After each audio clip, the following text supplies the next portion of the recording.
En ces jours-là, les gens de Sodome avaient voulu s'en prendre aux deux voyageurs passant la nuit chez Lot.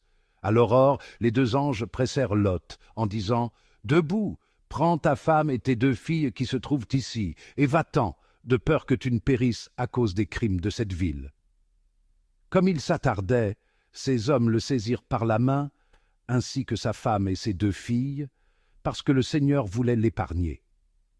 Ils le firent sortir et le conduisirent hors de la ville.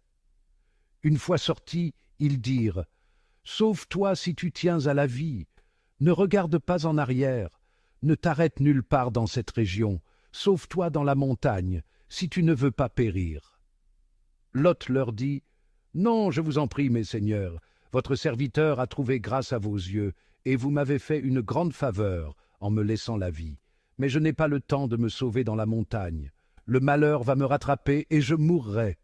Voici une ville assez proche pour y fuir. Elle est si petite.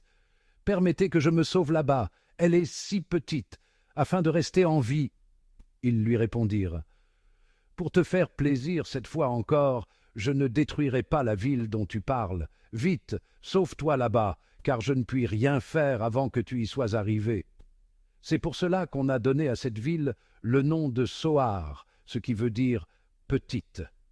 Le soleil se levait sur le pays, et Lot entrait à Soar, quand le Seigneur fit tomber du ciel sur Sodome et Gomorrhe une pluie de soufre et de feu venant du Seigneur. Dieu détruisit ces villes et toute la région avec tous leurs habitants et la végétation. Or, la femme de Lot avait regardé en arrière, et elle était devenue une colonne de sel. Abraham se leva de bon matin pour se rendre à l'endroit où il s'était tenu en présence du Seigneur, et il regarda du côté de Sodome, de Gomorrhe et de toute la région.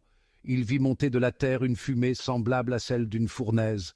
Lorsque Dieu a détruit les villes de cette région, il s'est souvenu d'Abraham, et il a fait échapper Lot au cataclysme qui a détruit les villes où il habitait.